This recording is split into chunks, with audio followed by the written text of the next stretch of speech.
Listo, ya está. Después de una pequeña pausa para respirar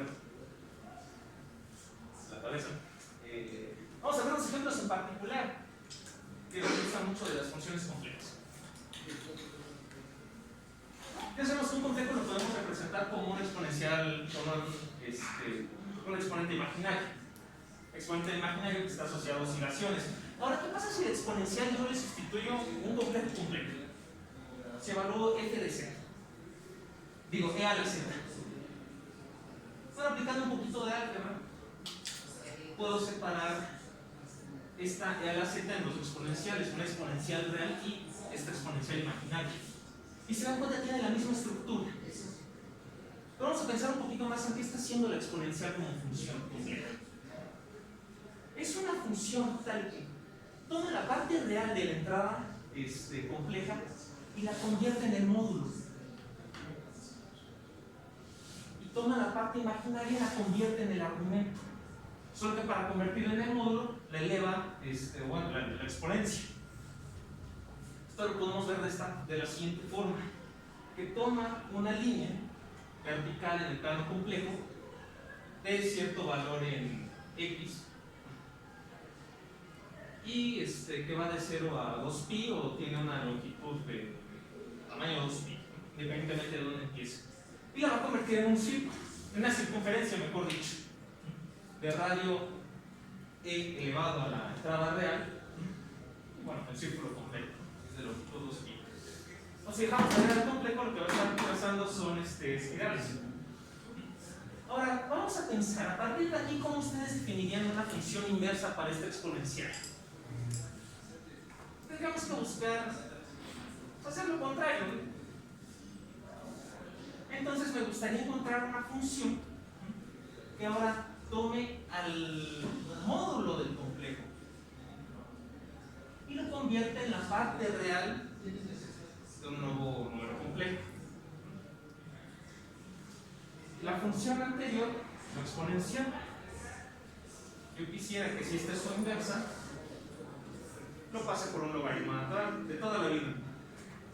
Y la parte imaginaria, más bien el argumento, lo convierte en la parte imaginaria. La exponencial convierte la parte imaginaria de la entrada en el argumento del nuevo complejo. Esta debe de convertir el argumento del complejo en la parte imaginaria. ¿Cuál es la cuestión? Aquí es cuando los complejos nos empiezan a dar problemas. ¿En qué aspecto? En la definición de función. Perfecto. ¡Pum! ¡Hijo de la chingada! Ya nos quedamos sin física.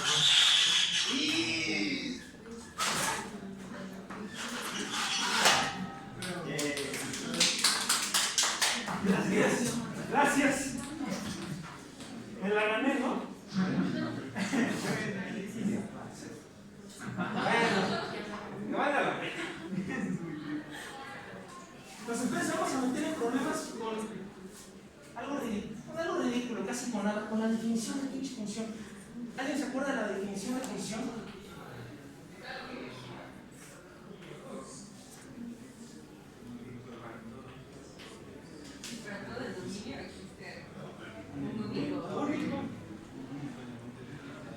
Correcto. Una función es una relación. ¿Cómo es una relación funcional? Yo no tengo idea, nunca he tenido una de esas.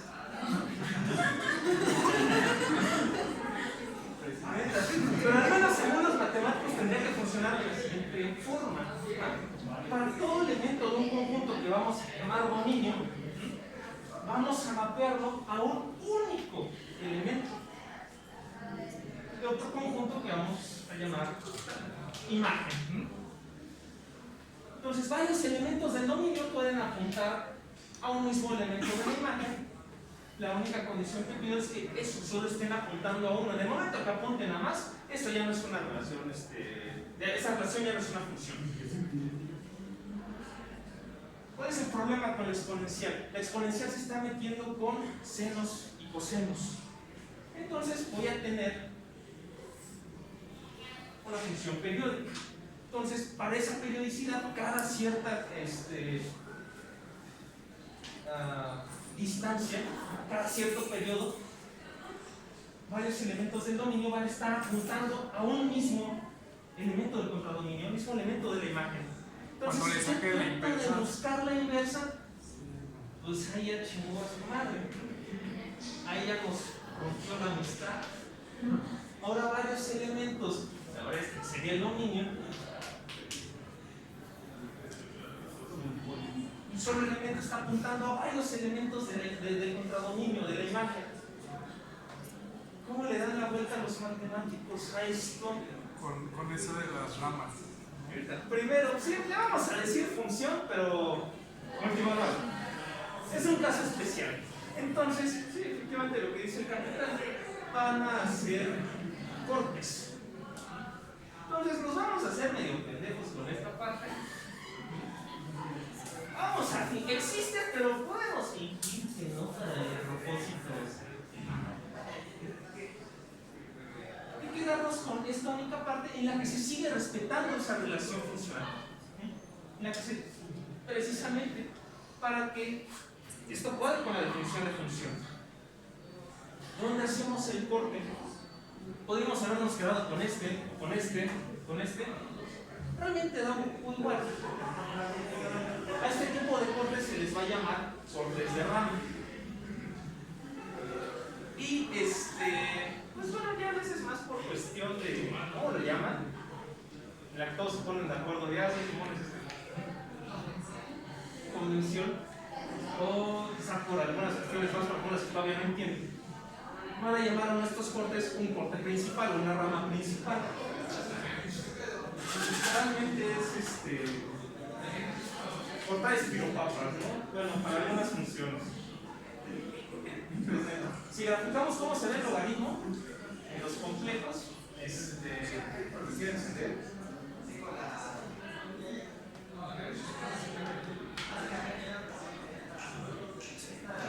Está cabrón.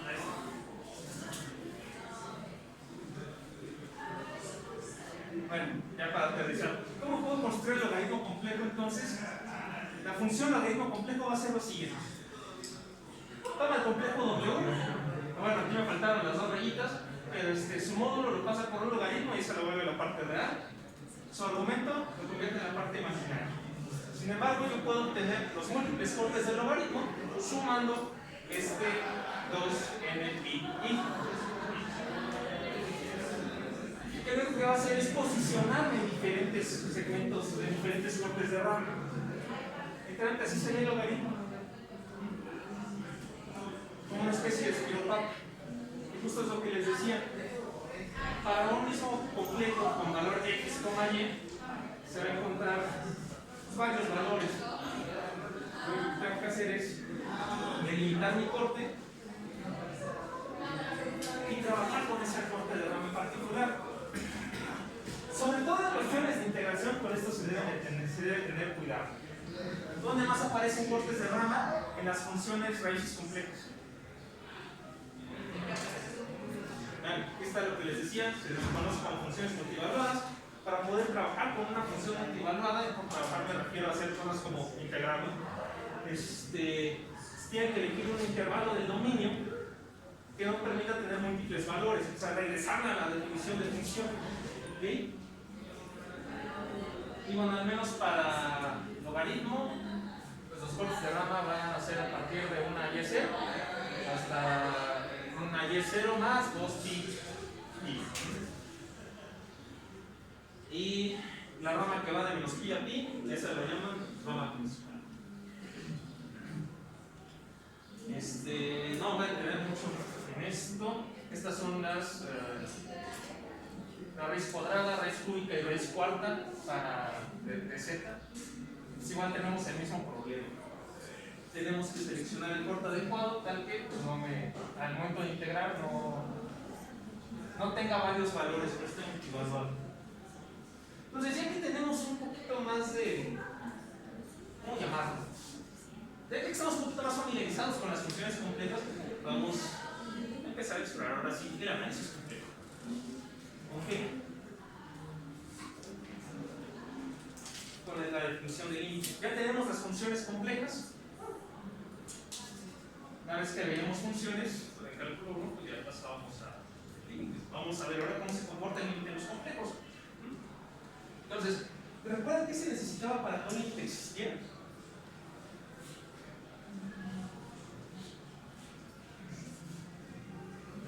Menos que, bueno, si yo tengo una función,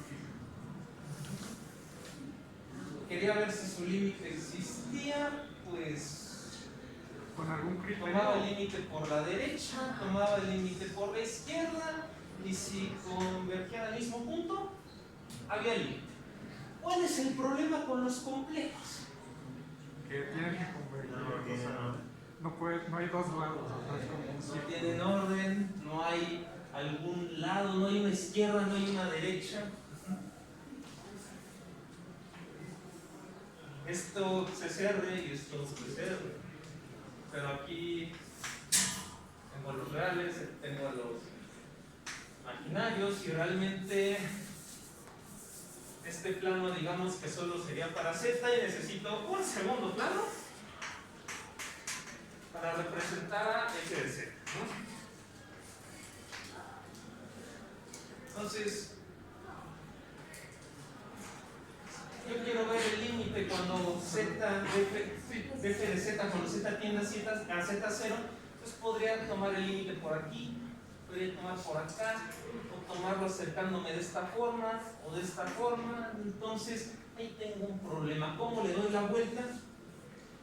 Cerrándolo En bolas. en bolas, correcto.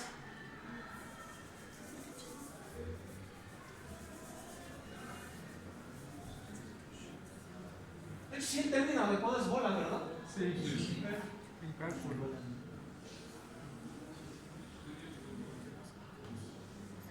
Entonces me regreso a la definición del límite que vi en cálculo 1 y que de repente me hizo pensar cómo chingados sacaba 10 en mis clases de cálculo de prepa y aquí estoy sacando 3 en mi primer examen.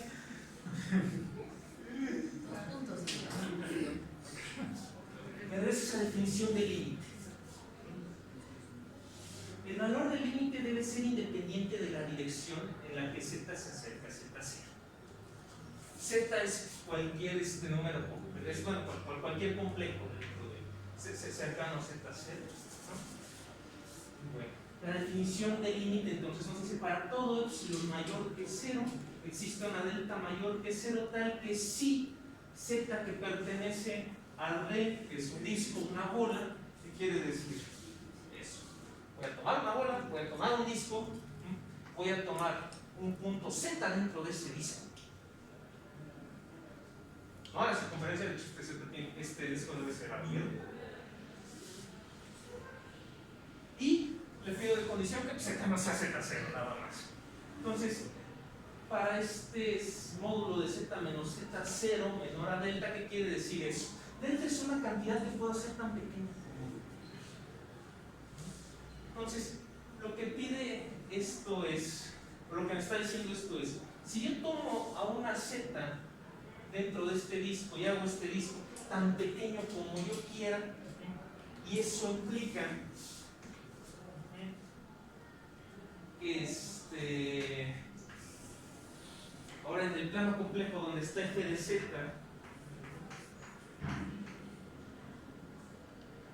si yo voy haciendo esto cada vez más pequeño, implica que esto se va a hacer cada vez más pequeño y f de z se va acercando a w0, el límite existe. Entonces podemos visualizar con estos diagramas que están mucho mejor hechos, pero que yo puedo hacer el pizarrón. Tomo este punto z dentro de este disco de radio delta. Si hago delta tan pequeño como yo quiera y z se acerca a z0, en el plano en el que está f de z, al hacer esto más pequeño, hace que este círculo se haga más pequeño y f de z se acerca a w0, pues donde el límite existe. Muy parecida a la definición de límite en los reales, solo que esta vez trabajamos dentro de círculos. Pues ya que tenemos una bonita definición de límite, podemos encontrar una definición de continuidad, pero me la voy a saltar. Podemos encontrar una definición de derivados.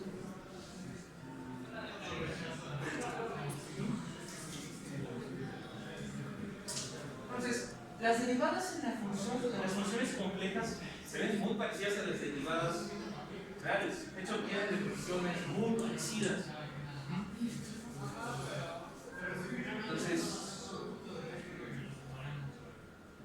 esto, una función compleja es diferenciable en el punto z0 si el siguiente límite existe. Entonces, si el límite existe, ya la armamos. ¿Cuál es la cuestión? Si f de z es diferente para todos, es diferenciable para todos los puntos en un vecindario z menos z0, entonces voy a decir que f de z es analítica. Y esta pinche definición, esta pinche definición de la función, se les va a aparecer en todos los temas que vamos a ver más adelante. Es necesario que f de z sea analítica para un sinfín de cosas. Pero eso, cuando nos estamos refiriendo a que f de z es analítica o homeomorfa o regular, lo que estamos diciendo es que es diferenciable dentro de esa región. Si digo que es analítica, es lo mismo decir, puedo derivar a f de z.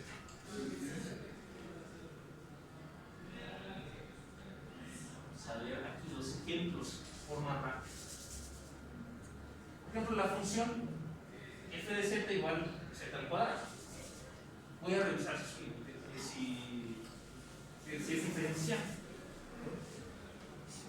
Nada más empiezo a hacer un poquito de álgebra, empiezo a eliminar algunas cosas, hay voy a quitar algunas indeterminaciones, voy a tener por ahí esta expresión, ya puedo evaluar el límite y bueno, vemos que la derivada de z al cuadrado es igual a z. Hasta ahí todo bien. Pero vamos a ver qué sucede con otro tipo de función compleja.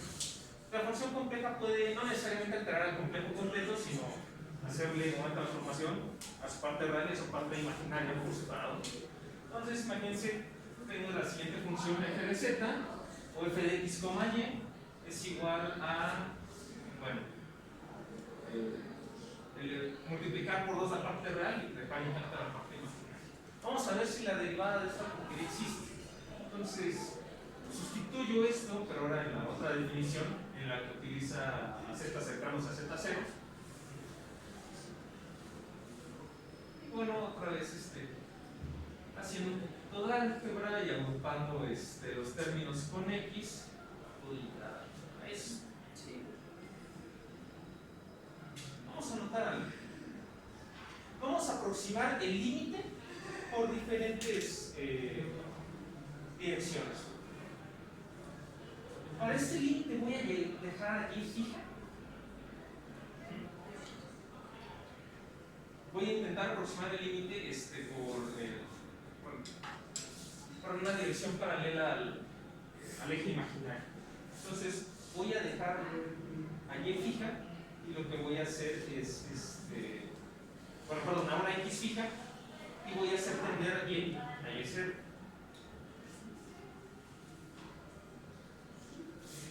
Entonces, conforme yo hago tender a y0, esto se va a hacer 0. Me va a quedar una x fija menos x0, x fija menos x0. Esto se va a eliminar y me va a quedar igual a 2.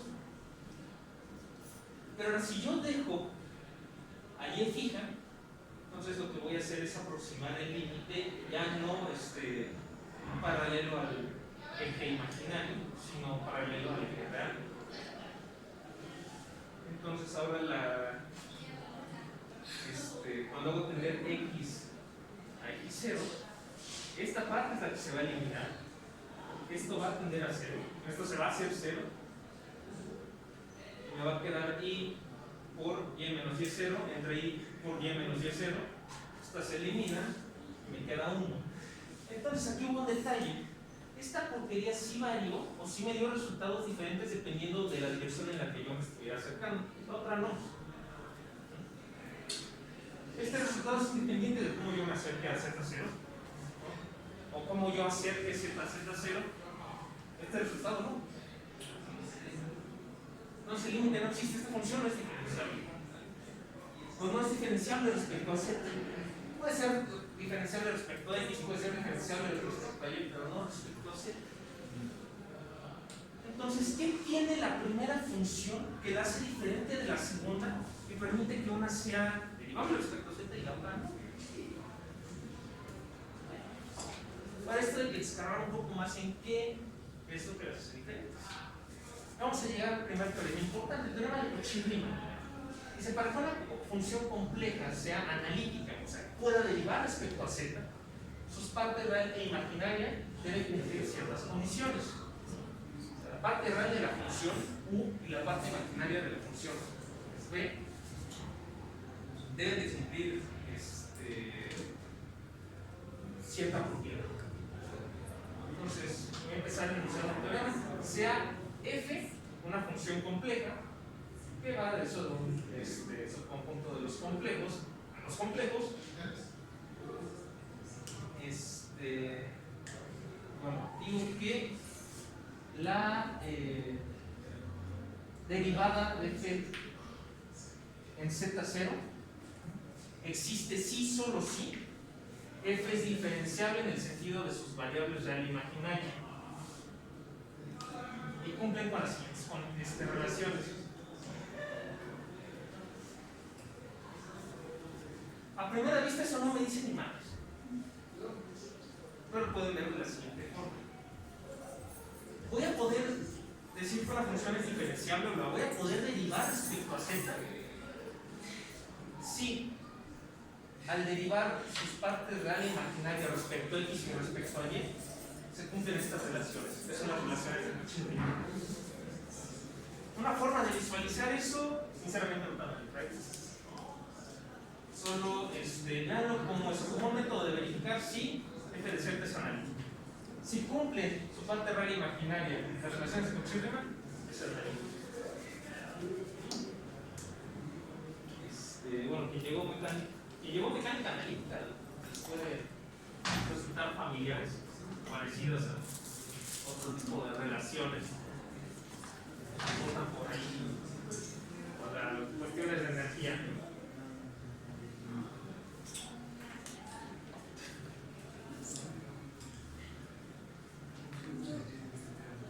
Si quieren la presentación también se les puedo pasar, vamos a empezar a tomar notas, porque llevamos a media clase y necesitamos meterle todo.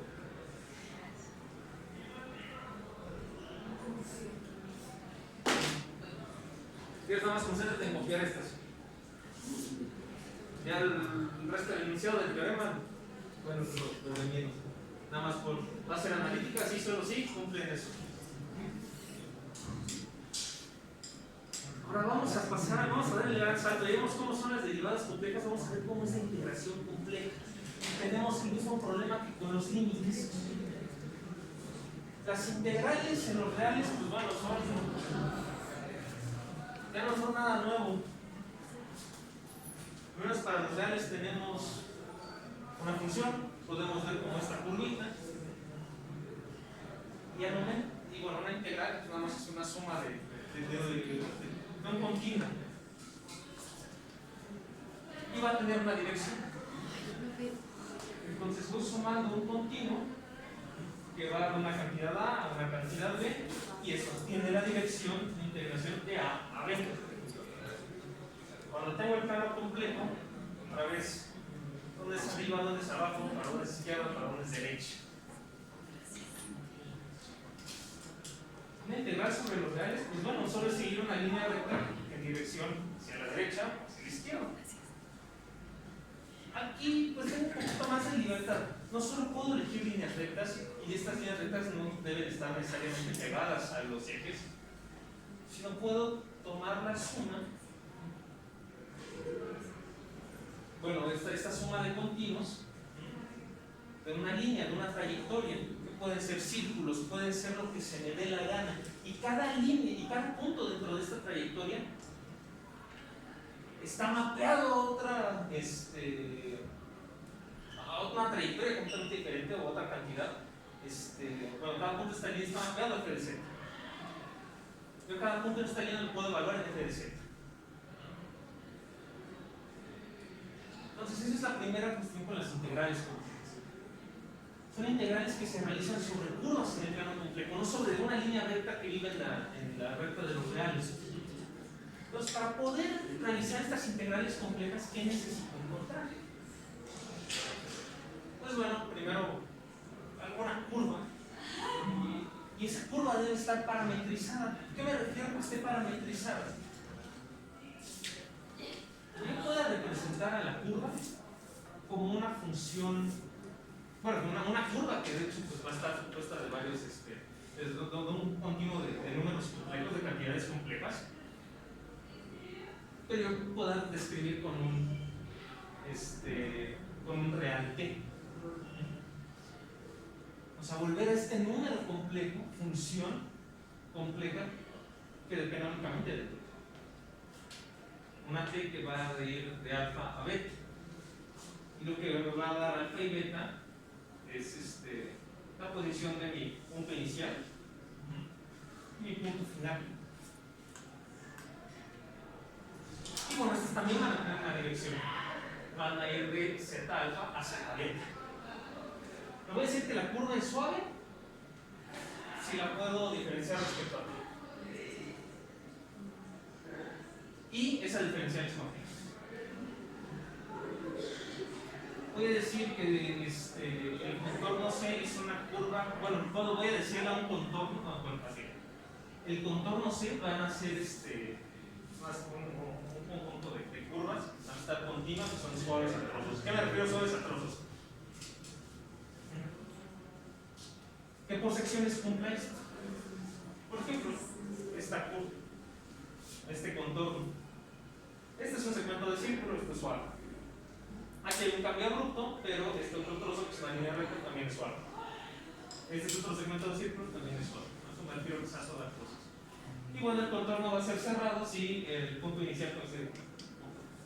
Son simples, son solo definiciones. Al final ya lo que quiero que se quede es que la integración compleja va a ser sobre curvas en el plano complejo, no únicamente sobre una línea recta sobre los reales, como las integrales reales. Entonces, justo para poder convertir una integral compleja, que es una integral sobre el contorno C, en una integral que yo pueda resolver, o de una forma que yo pueda resolver como es una integral de Riemann, necesito encontrar la forma de parametrizarla. Justo para poder llegar a una expresión de una integral con límites de integración de alfa a beta. Entonces, en esencia, ¿qué estoy haciendo aquí?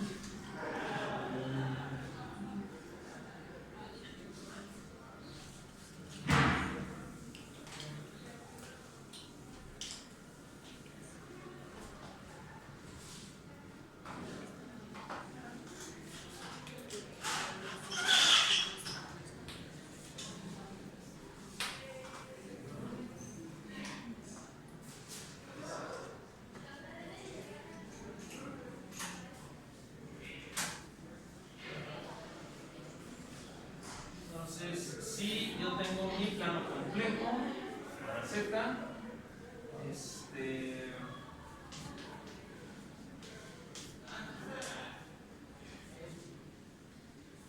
yo tengo este contorno C, que empieza en un complejo Z de alfa, termina en un complejo Z de beta, y aquí que va de alfa a beta. Lo que estoy haciendo es transformar una integral compleja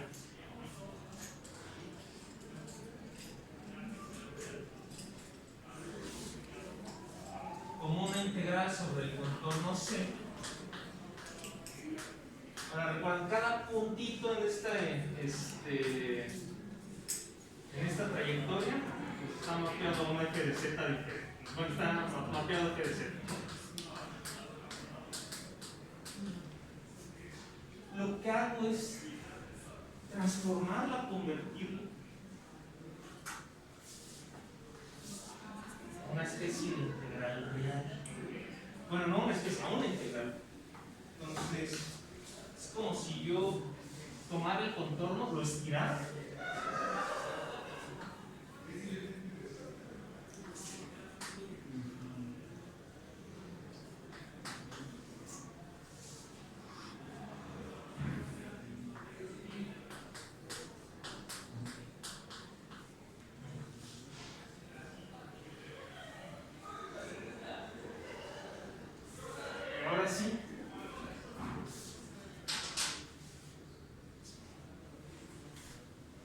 puedo realizar la integral que conozco de toda la vida.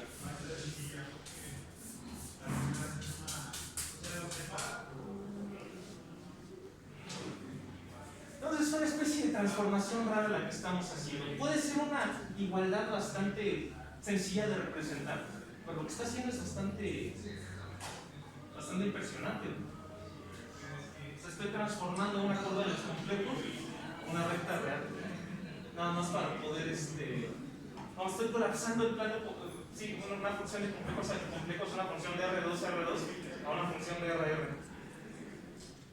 ¿Y ahí la altura qué sería? O sea, F sería como el módulo o algo así, ¿o qué?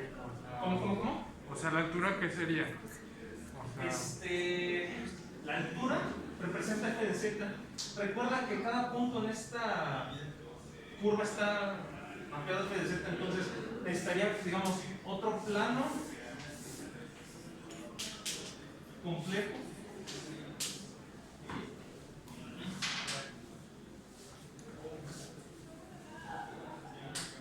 Digamos, esto sería f de z, ¿no?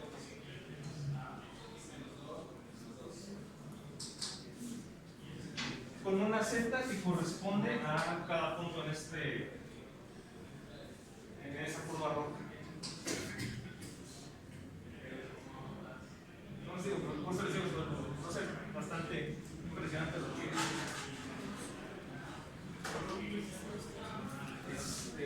hace que haya igualdad de los porque estoy colapsando una especie de, una función que va de R2 a una función que va de RR. Bueno, algunas propiedades de la unas cuantas propiedades de la integral compleja.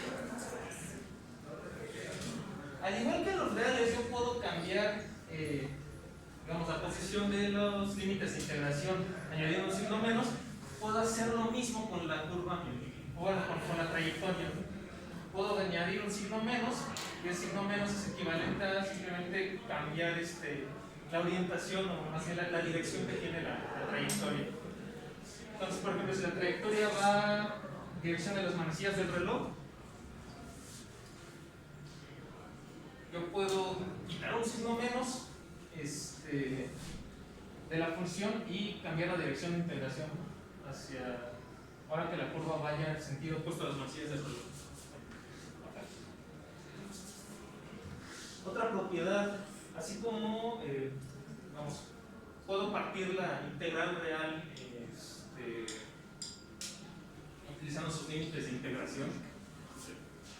Una integral que va de 0 a 2 la puedo ver como una integral que va de 0 a 1 más una integral que va de 1 a 2. Puedo hacer lo mismo partiendo la trayectoria de integración. Entonces, si digamos tengo algo de este estilo, un semicírculo y una recta, pues es el equivalente a tener la integral sobre la recta más la integral en el semicírculo.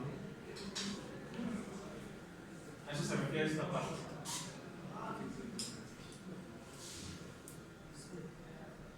Y bueno,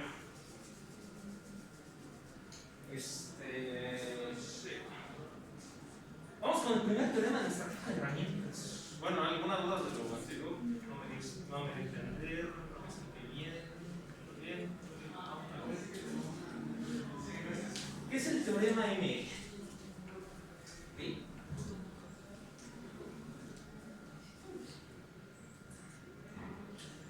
Supongamos que f de z es continuo a trozos en un conjunto. ¿Cómo que continuo a trozos? Pues bueno, creo que es bastante explícito. El contorno C puede estar partido, puede tener discontinuidades, pero hay secciones donde es continuo.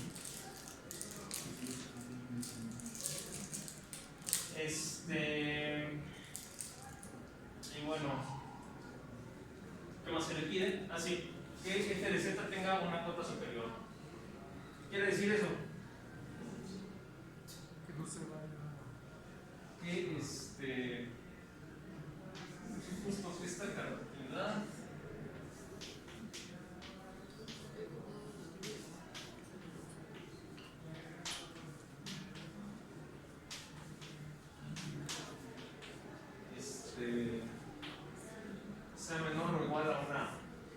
sea menor a una n, una cantidad de n. Entonces, si esto se cumple, sobre todo esta condición es la importante. Estamos pidiendo a f de z que su módulo tenga una cota. Si su módulo tiene una cota, la integral también va a tener una cota. Y va a ser una cota que va a depender de la cota del módulo de la función, multiplicado por L, que es, digamos, la longitud o el largo que tiene el contorno, la trayectoria de integración que utilicen. Entonces, si pasa esto, se debe de cumplir esto. Y ahí tenemos un pequeño esbozo del problema. Entonces, para probar el límite ML, perdón, el teorema de ML, vamos a recurrir a un lema. Y el lema es el siguiente.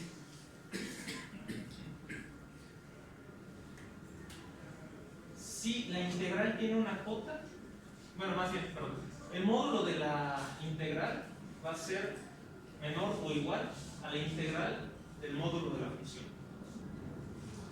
Y prácticamente en este lema descansa toda la prueba. ¿Podría probar esto?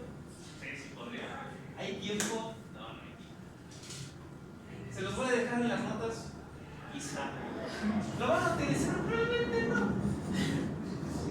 ¿Para qué quiero probar cosas? No sé los demás.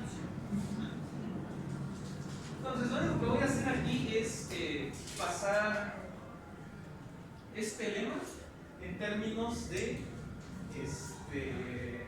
integral de Riemann. Justo con lo que vemos.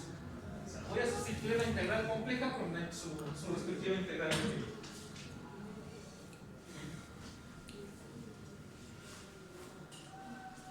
Entonces, el módulo de esta integral debe ser menor a la integral de este módulo.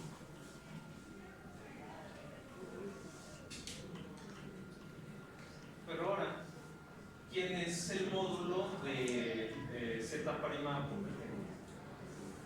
Pues es el módulo de dz. Ahora, yo sé que esta cosa está acotada. El módulo de f de z debe estar acotado. Lo que pedí en el teorema. Entonces, esto a su vez debe ser menor a esta integral, que es la integral de la cota del módulo por dz. Pero esta cota es constante, puede salir de la integral, entonces únicamente me queda la integral de dz. ¿Qué sería la integral de dz? La integral del contorno de dz. Oye, pero ¿por qué lo pasaste a t? ¿Cómo? ¿Por qué lo pasaste a...? Creo que bien pude haber nada más hecho el... No, sí tienes razón. Creo que hice pasos extra. O sea, bien pude haber borrado esto. Sí, pude haber partido de esto. No sé qué estaba pensando. Creo que con esas notas tenía mucho sueño. Ah, ya es que partida. O sea, empecé con esta parte y por eso me seguí. Esa lo saqué en un libro. Pero bueno, el punto es que partiendo de este lema, ustedes ya saben que f de z está, el módulo de f de z debe estar acotado. Entonces la integral de esto debe ser menor a la integral de la cota. La cota es constante, sale de la integral, únicamente me queda la integral de contorno de dz. ¿Y quién sería esto? Pues la longitud del contorno, o sea, L. Entonces, como esto es menor que, bueno, como esto es menor que esto, y es menor que esto, y esto es igual a esto, entonces debe ser menor que esto. ¿Para qué va a servir el teorema ML?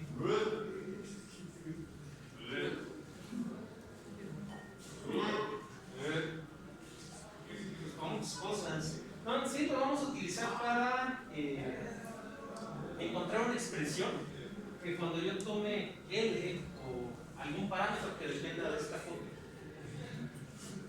y lo haga tender a infinito, busque que la integral sea cero, busque eliminar esa integral. Justo no sé si se acuerdan de los ejercicios que estuvieron viendo de Fourier con Francisco. Hubo alguno en lo que, hubo un par al menos en los que utilizamos el teorema de Mendel, justo para hacer cero algunas integrales y poder llegar al resultado de los. Pero bueno.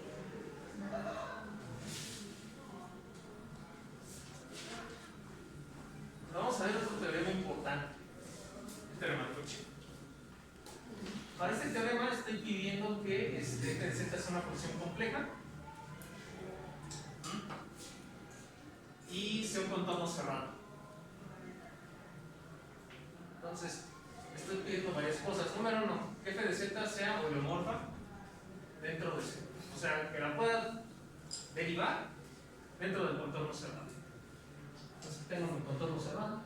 Una pregunta, aquí el contorno es como la trayectoria, ¿no? Sí, correcto. O sea, tengo una trayectoria que se encuentra cerrada.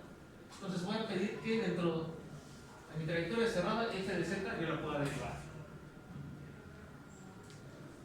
C tiene un número finito de esquinas. O sea, no es alguna función así como peluda como la de Ballestras o algo por el estilo. No se interseca a sí misma, o sea, no hace este tipo de cruces o no hace este tipo de nudos. Y vamos a suponer que la derivada de f de z es continua. Técnicamente el teorema se puede probar sin esa cuarta, pero se complica mucho. Entonces vamos a darle a pedir la parte de eso. ¿Para qué le estamos pidiendo esa cuarta, ese cuarto punto? Para poder utilizar el teorema de Green. ¿Qué tiene que ver Green en todo esto? Pues van a...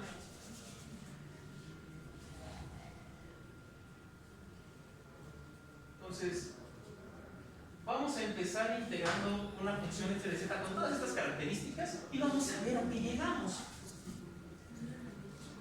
Entonces, vamos a integrar la función f de z en un contorno cerrado C. Pero yo sé que esta función f de z, al ser una función compleja, tiene una parte real y una parte imaginaria. Al igual que este diferencial de z. Puedo ver como un diferencial respecto a la variable real, más y veces respecto a la variable la diferencial de la variable imaginaria. Entonces puedo hacer una especie de producto, no una especie, puedo hacer un producto de binomios y llegar a la siguiente expresión. Entonces convertí una integral de una función compleja en un contorno cerrado, 4 integrales. Vaya, así empieza a ser un poco confuso. Pero bueno, no se preocupe. ¿Qué es lo que podemos hacer? Pues bueno, aquí tenemos una y cuadrada, esto se puede convertir en un -1. Y lo que puedo hacer entonces es agrupar las integrales que digamos hayan quedado reales, o sea, que no tengan i, precisamente van a ser la de la función real con x, la de la función imaginaria con y. Y agrupar las que están multiplicadas por x.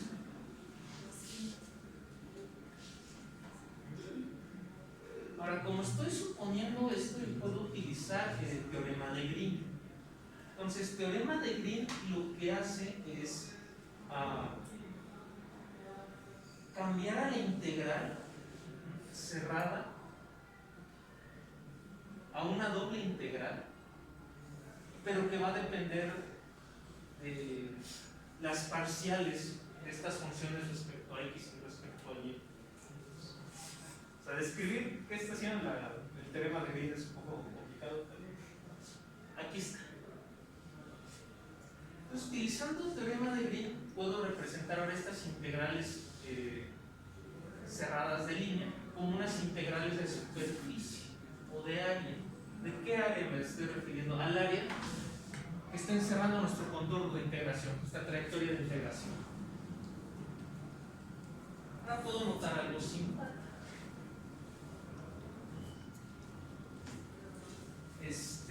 Como yo estoy pidiendo que f de z sea homeomorfa, quiere decir que está cumpliendo con las identidades de Cauchy, con las igualdades de Cauchy.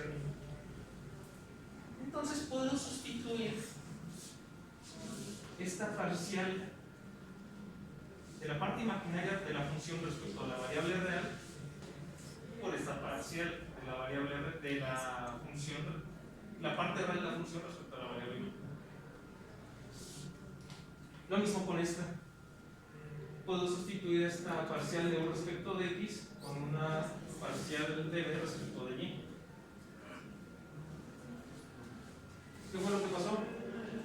Las parciales se eliminaron. Por haberle pedido a f de z que sea homeomorfa, al ser homeomorfa, cumplir con las relaciones de Cauchy-Riemann, hizo que la integral de contorno cerrado se hiciera cero. Desapareció. Y eso es lo que llamamos teorema de Cauchy. Entonces, no importa el tipo de trayectoria cerrada, de contorno cerrado que se agarre,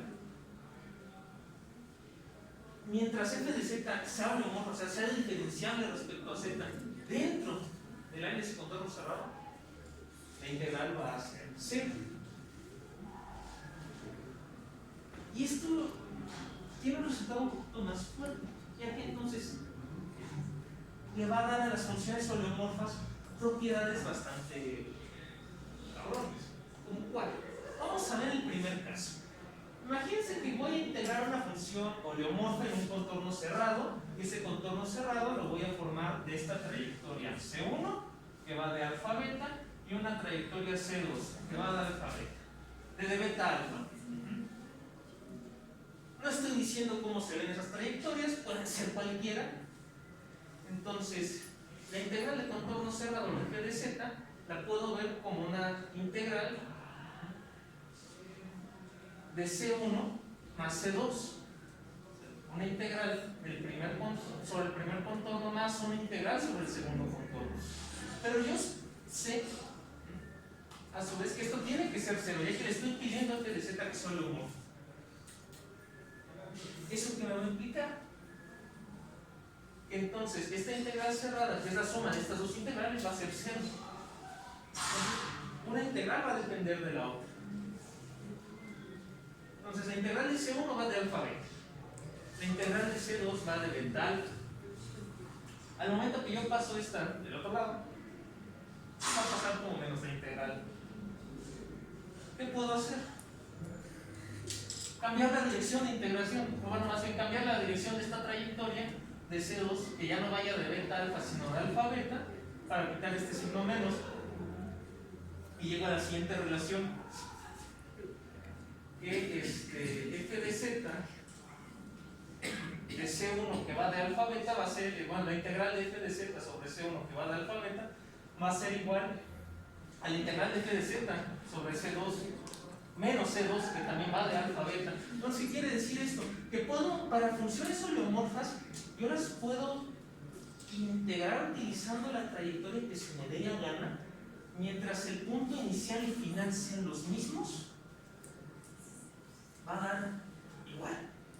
Puedo utilizar la trayectoria que se me dé la gana, solo tengo que respetar que sea el punto inicial y el punto final sean los que se me dé la gana. ¿Qué puedo ganar con esto? Entonces, para resolver ciertos ejercicios en los que tenga que realizar integrales complejas, y estas son homeomorfas, puedo elegir la trayectoria más conveniente o una que pueda parametrizar fácilmente. Por eso generalmente nos agarramos rectángulos o círculos, nada complicado. Entonces, ¿por qué siempre un círculo? Bueno, porque es fácil de parametrizar. Y esto me lo permite. Lo mismo con trayectorias cerradas. Por ejemplo, puedo tener el caso de dos trayectorias, de una trayectoria cerrada como huevo. Estoy empezando en un punto A. Este punto A va a salir una línea recta. Va a crear una trayectoria curva hacia un punto C, y ese punto C va a salir otra trayectoria paralela a la primera trayectoria recta que tenía, pero está en sentido opuesto. Y las voy a juntar con una trayectoria más. O sea, voy a tener algo de este estilo. Difícil de describir, pero fácil de expresar. Ahí está. Y ahora la distancia que hay entre este punto D y este punto A lo voy a llamar H. Entonces, si se dan cuenta, tengo una trayectoria compuesta de 4 trayectorias. esta chiquita que va de B a C, estas dos trayectorias rectas y esta trayectoria más grande, que tiene forma de huevo. Entonces, esta trayectoria cerrada, si le pido que f de z sea oleomorfa dentro de todo esto, por teorema de Cauchy, pues va a ser igual a 0. Es lo mismo a decir, la suma de estas integrales individuales va a ser igual a 0. La voy a tomar el límite cuando h tiende a 0. Voy a acercar este punto de I tanto como yo quiera. ¿Qué es lo que va a suceder?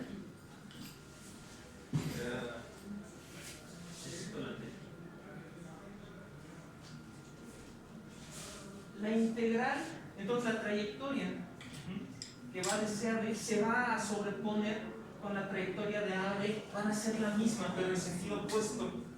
Entonces voy a tener prácticamente la misma integral, solo que una con un signo menos y otra con un signo más. Entonces se van a eliminar. Y estas trayectorias que tengo se van a volver dos trayectorias cerradas, una encerrando a otra.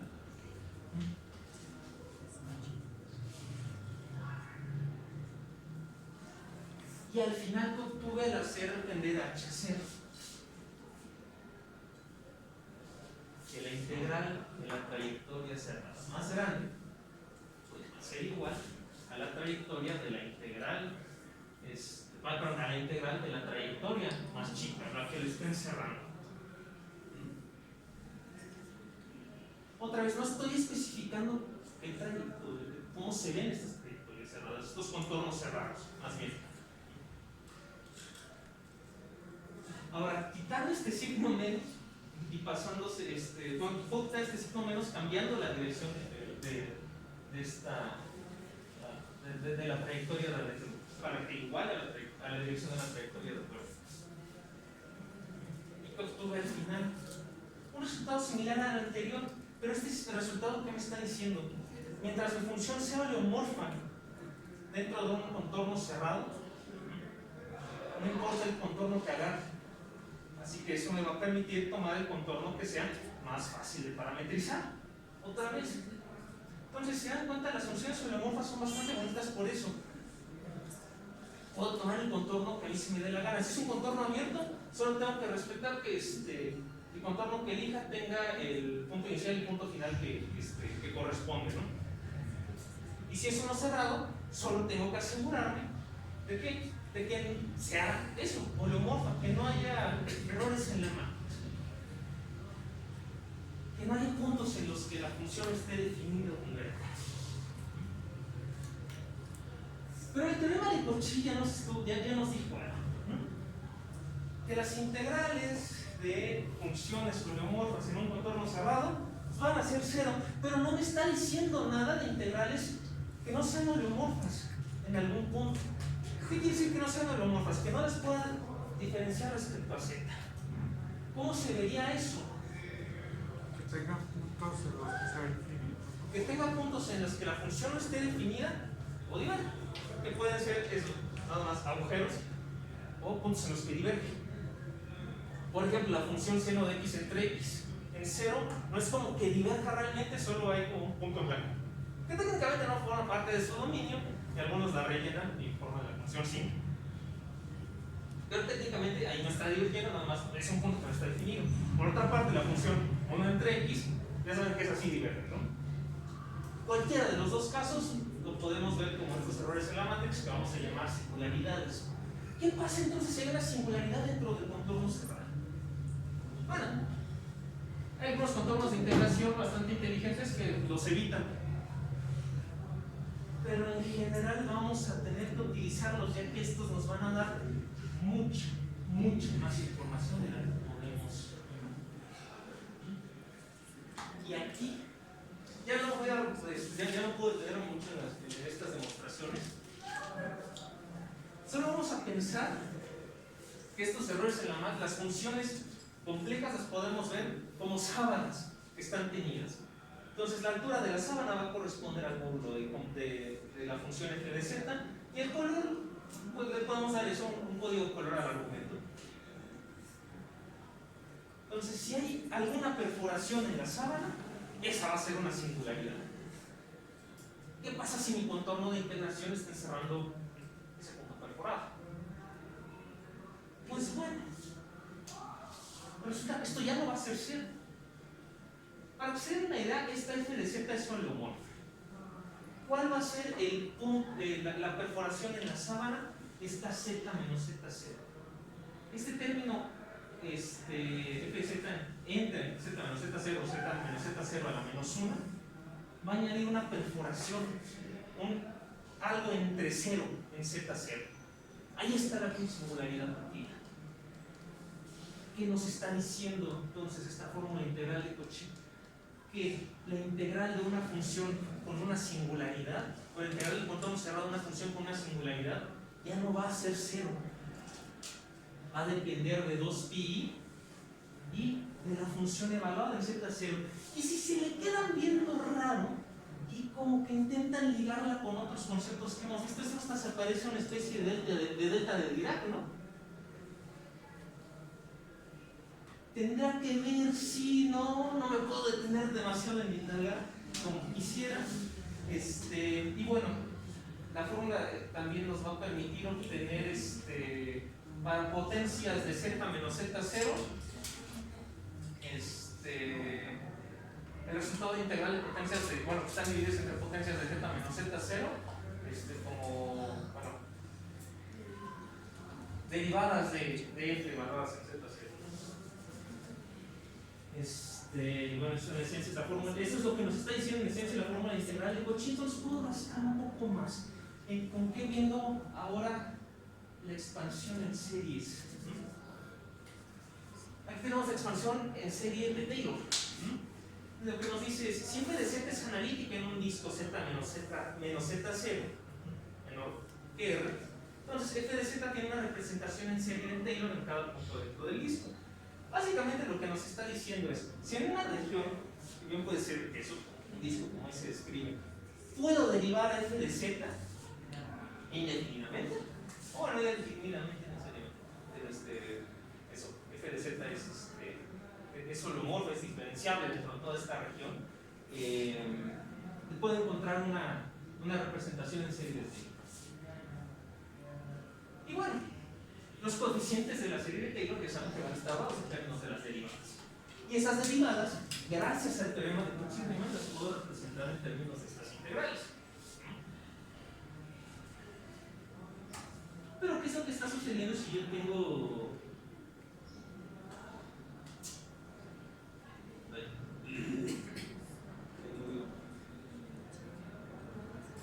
Bueno, si mi función ya no es diferenciable en algún punto dentro de la región en la que yo la quiero representar como expansión en series, no tengo que recurrir a una extensión de la serie de Taylor.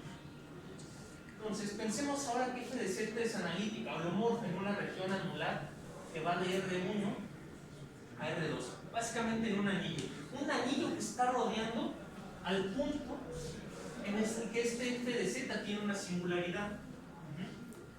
No me puedo meter con singularidades, lo que puedo hacer es rodearlas y representar entonces a la función como una serie alrededor de esa singularidad. No como tal en la singularidad, pero sí alrededor de esa singularidad. Entonces, si se cumple esto, f de z tiene una representación en serie de Laurent alrededor de z0 en una región anular. Insisto, ¿por qué la región anular es una región en la que no estoy tomando en cuenta a la singularidad? ¿Qué cambia de Laurent con respecto a Taylor? En la serie de Laurent voy a tener estos términos, digamos, de Taylor negativos. Estos términos en los que voy a tener potencias negativas de z menos z0. Y aquí están capturadas mis singularidades. Entonces, es la expansión en serie de Taylor más otro término que va a contener eso, singularidades. Los coeficientes de la serie de Taylor son fáciles de calcular, son derivadas. ¿cómo carajo calculo estos? Hay un pequeño problema. Puede decir, facilazo. Pues si a la n son las derivadas positivas, pues la n deben ser las derivadas negativas. Siguen siendo integrales, ¿no? Pero bueno, puedo representar estas integrales como una derivada, ¿no? Utilizando la fórmula integral de Cauchy para la derivada, pero van a ser de potencias negativas, entonces van a seguir teniendo el problema de derivadas negativas que realmente son integrales. Voy a tener que resolver una integral sí o sí, esa no me voy a poder liberar. Ok.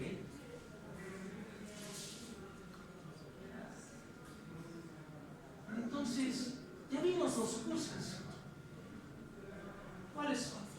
La primera es que mucho de la información que puede recuperar una integral de una función con una singularidad va a depender directamente de esa singularidad. Y lo otro, que esas singularidades van a estar codificadas en esta parte. En el término singular, en la serie singular, la parte singular de la expansión en serie de Taylor. Aquí es donde viene el poderosísimo teorema de la serie.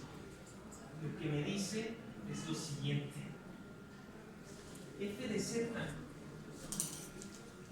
pues f de z analítica dentro de un contorno cerrado Z, excepto en los puntos z0 a zn.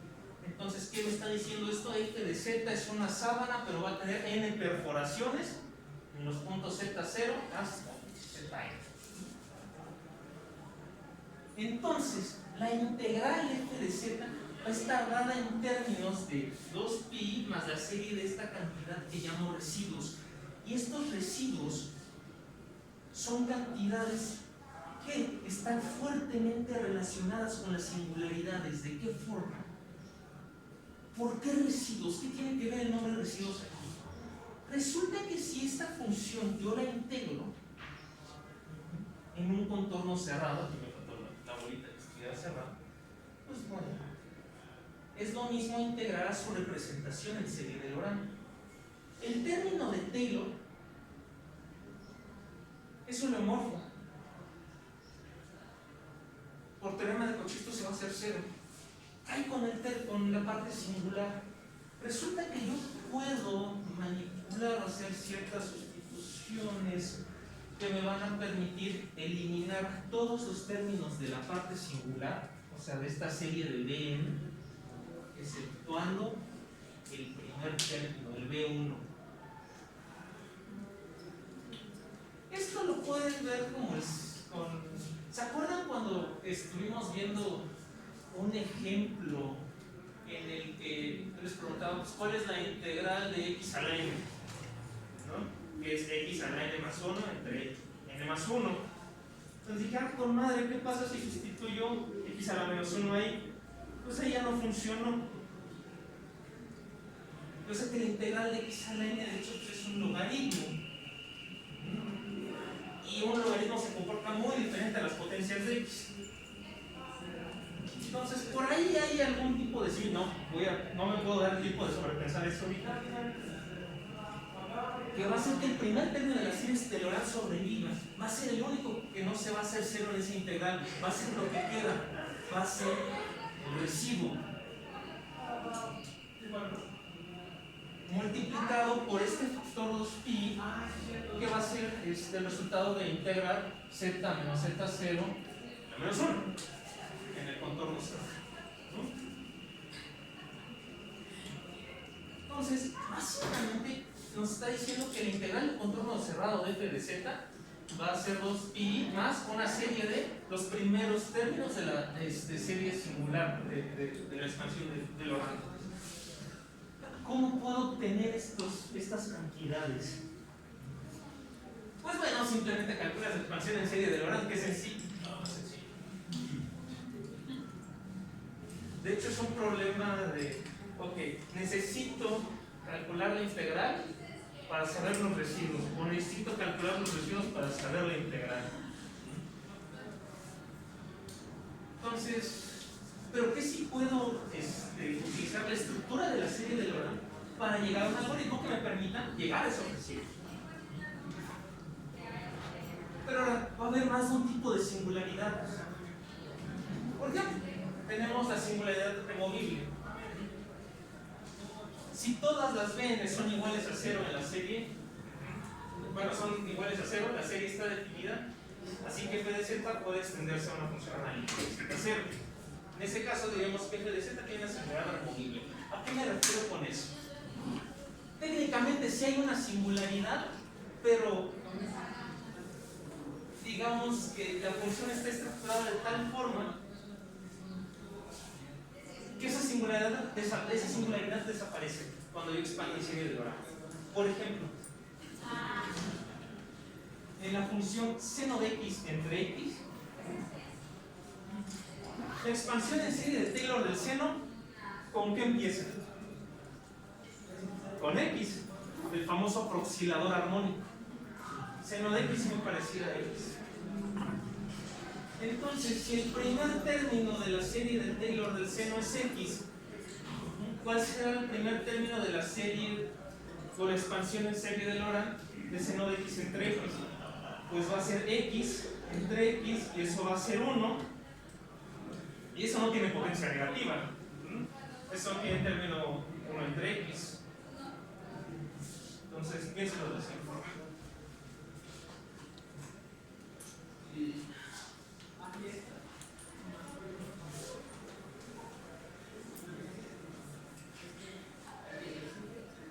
Entonces, seno de x entre x, pues esto va a ser igual a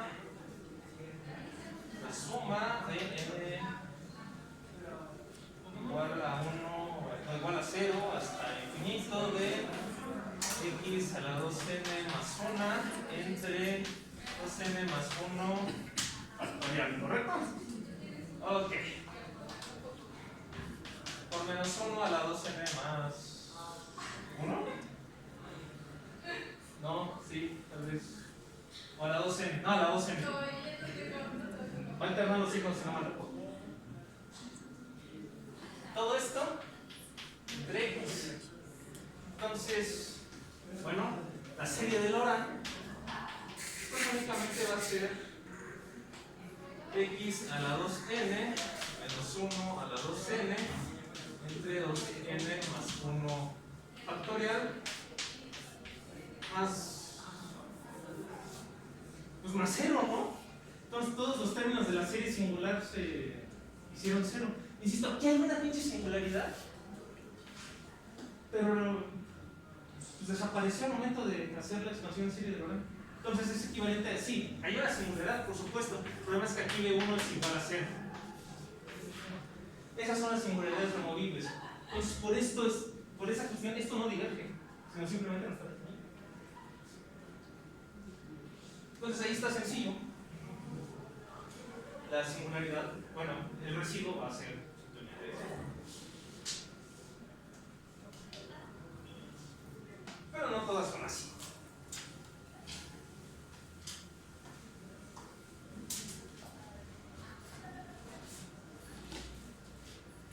Puro simple doble N. Y con esta forma, y pues, ordenando mis ideas. ¿Qué nos dice? Si hay una cantidad finita de Bn distintos de 0, con una Bm mayor a n, a partir de Bm ya el resto de términos son 0, diremos que f de z tiene un polo de orden n, el z0. Entonces, vamos a pensar en una función que si yo la expando en serie de Laurent, va a tener una cantidad de términos finitos diferentes de 0 en la parte singular. Entonces, la parte de Taylor infinita, no necesariamente, y finita la parte singular. ¿Cómo extraerían a B1? Bueno, lo primero que podríamos hacer es multiplicar f de z por z menos z0 a la n. Donde acuérdense, z0 es la cantidad en la que esto explota, en la que ocurre la singularidad. Entonces es equivalente a multiplicar multiplicar la expansión en serie de Laurent por z menos z0 a la n. ¿Qué va a producir eso? Que voy a eliminar todas las potencias negativas.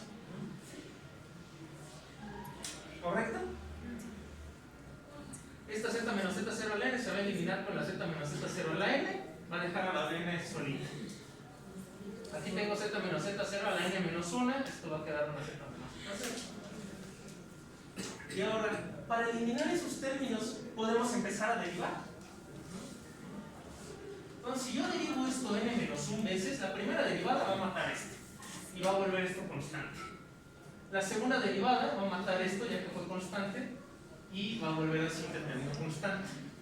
Así hasta volver al término n menos 1, una constante, que va a ser eso, b1 multiplicada por n menos 1. ¿Okay? Entonces ya casi acabé de aislar a b1. ¿Cómo? Multiplicando la función por z menos z0 a la n y derivándola en n menos 1. Ahora, si yo saco el límite cuando z tiende a z0, voy a hacer que todos los términos de la parte de Taylor se eliminen.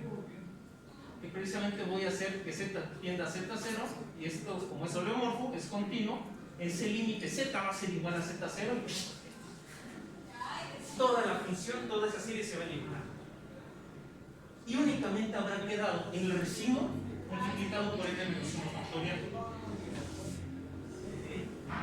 Madre, nada más tengo que dividir todo entre n menos, todo entre n menos 1 factorial y quedaría solito b1. Entonces, a partir de aquí ya logré encontrar una fórmula que me aísla las singularidades para funciones que tienen una cantidad finita de términos singulares en la subexpansión de la serie de Laurent. Pero me dirás, bueno, mentecato, ¿cómo sé si una pinche función tiene una cantidad finita de términos en su serie de Laurent? Pues bueno, no puedo darles una regla para encontrar todas, pero sí para encontrar unas que nos convienen. Y es algo que Francisco les remarcó bastante en la última clase, sobre todo con Laplace. ¿Cuál fue la cuestión clave con Laplace? Laplace, a la transformada de Laplace, convirtió un operador diferencial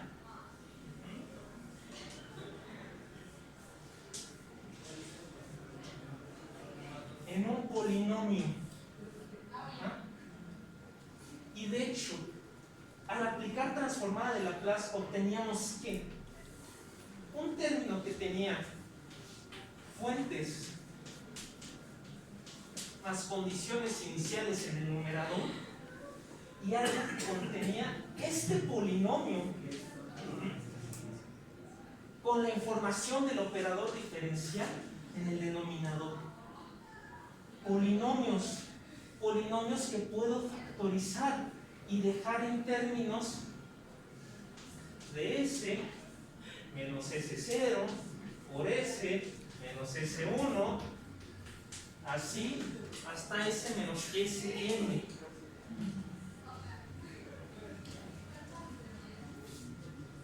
Y estos, mis estimados,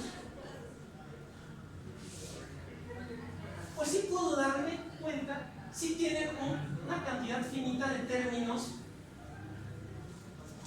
en la parte singular de la expansión de series de Laurent. Por ejemplo, para esta singularidad, este es un polo de orden 1. Si para esta singularidad en S1, si esta estuviera elevada al cuadrado, aquí tendría un polo de orden 2, tendría que derivar 2 veces. O si esta S menos Sn estuviera elevado, no sé, a la K, tendría un polo de orden K, entonces tendría que derivar K veces, como su expansión en serie de Laurent respecto de S o alrededor de Sn, tendría hasta un término de K. ¿Okay? Entonces no les puedo dar una regla en general para detectar todos los casos en los que f de z tiene esta estructura, pero sí las funciones que nos interesan van a tener esta estructura. ¿Cuáles son? Las que tienen un polinomio que puedo factorizar en el denominador. ¿Okay? Entonces, para funciones que se ven así como un numerador más un término polinomial en el denominador, voy a poder encontrar sus polos utilizando esto. ¿Okay? ¿Qué pasa si tengo en el denominador senos, exponenciales? Ahí ya se pone un poquito más fea la cosa y hay un chingo de algoritmos para encontrarlos. Donde sí la puerta torsión rara es si tenemos la desgracia de encontrarnos una singularidad exponencial, que son aquellas funciones que tienen infinita cantidad de términos en la parte singular. ¿Cómo derivo infinitas veces? No sé. Entonces, pues nada más nos queda ponerle delineadores a las funciones, rezarles que no aparezcan, ¿no?